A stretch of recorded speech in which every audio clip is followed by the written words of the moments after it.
am naturally, organically amazing.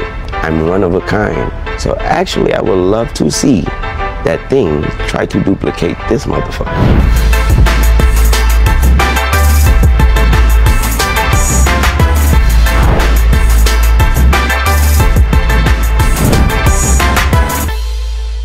You had a great vantage point, starting at 7, signed at 11, 12, you're professional. You've seen a lot of changes, so I was going to ask you, what's been the biggest changes you've seen in the genre since you've been in it? There was no such thing as social media when I was doing this. Everything's changed because of social media. So with that said, our genre of music is no different than everything. One lesson learned that you still carry with you since you started? That answer is always the same, is never stop. Never stop learning.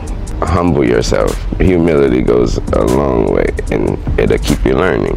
And I try to get better and better and better and better and better and better and better. That's always my whatever rule or something I've learned or lesson or whatever. As far as unforgettable moments, probably my first time grabbing the mic at a block party and breaking my fear and rapping the stuff that I had rapped in the mirror for like thousands of hours that night before. Did you ever subscribe to the notion that hip-hop was only a young man's game? That's what they used to say back in the day. No, because when I was growing up, all the rappers were old. I mean, I guess I'm just not from that narrative was around, because now when I started, people was way older than me. So, you know, I started at 11, so yeah, everybody was older than me. So, nah, it was never the young man's game. I've always felt when I was a young man, I had to fight my way in. What you have here is brought to you courtesy of the young man, Young Carter.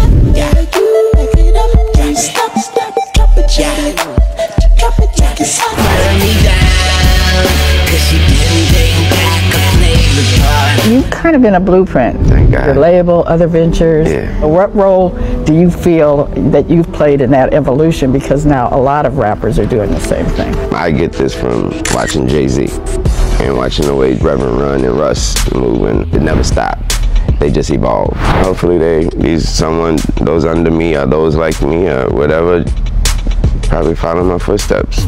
Others might call you the first rock star. I mean, the way you fuse different genres from rock to pop to R&B to soul to everything else in between. And you've got the younger artists like a little Uzi Vert and Travis Scott, Young Thug, and Trippie Redd have listed you as an influence. So what do you think your influence has been on this next generation of rappers coming up? Everybody got tattoos in their face, everybody got this, blah. That's like seeing your kid come out the room and, you know, looking just like you. That feels amazing. Exactly. So that part, I see that's visible. I see that influence right there, because I know for a fact I didn't get this look there was no one that inspired this look. I just ran into looking like this. Yeah, so they can't lie and say they got it. So, yeah, but other than that, I hope that my work ethic.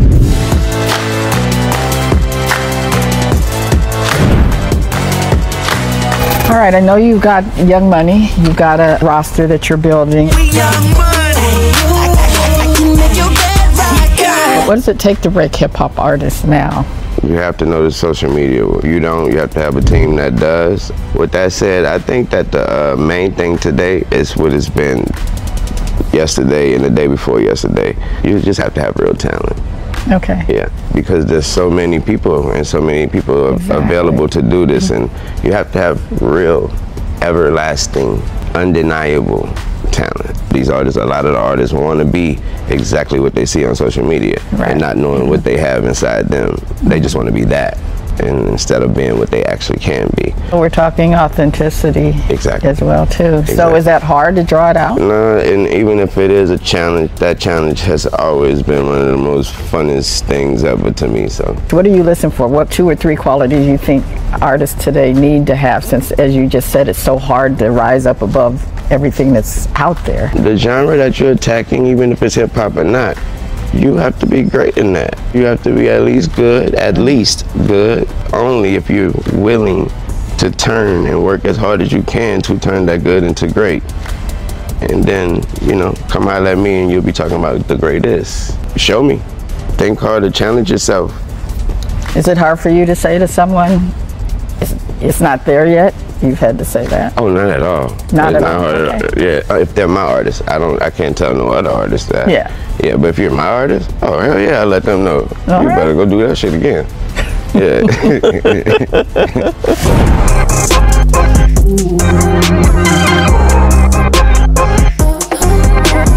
What's been your secret to longevity? Me?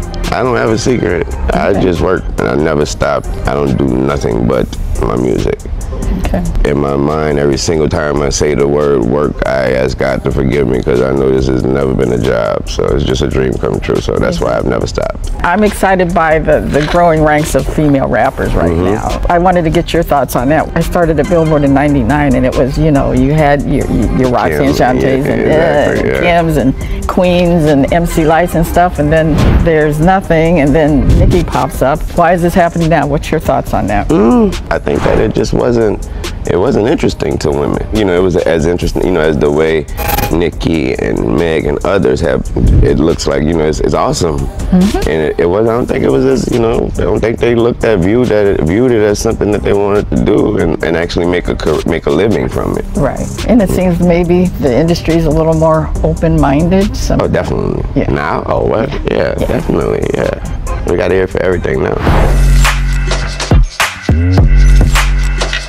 Technology, AI, what are your thoughts on that coming into the music industry? Someone asked me about that recently, and so, you know, they was trying to tell me, it was like, you know, they got someone who can make your voice, right, and say like it could sound just like, and I was like, but if it's not me, it's like if it's not gonna, it was like, but you know, it could say something like, but if it's not me, it's like I'm amazing, like plain and simple.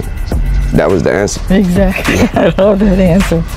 The whole thing too with holograms, it was always bothering me too a little bit. Yeah, and also they cost a lot because I tried to get one to perform. Yeah, okay. And they told me how much that was. Rest in peace, man. You were a big mixtape person. In the wake of the technology, is mixtape still a thing? The terminology, definition changed. That's all. It just changes. It changes up. Because it changed before I started too. Mixtapes can mean an album. It mean anything now. But everybody know when it comes to Lil Wayne, they know how I approach my mixtape. So my mixtapes won't ever change. Working on something now? I'm always working. Okay. Yeah, I'm working on CARTER6 stuff. Okay. All right. So anything I haven't asked you that you want to share about Hip Hop 50? I know you're on the bill there for the Yankee Stadium event. Yeah. August 11. What can we expect from that? Do not set expectations for me because I will always exceed them. So just go there with a clear mind and expect the best, and I'll be better than that.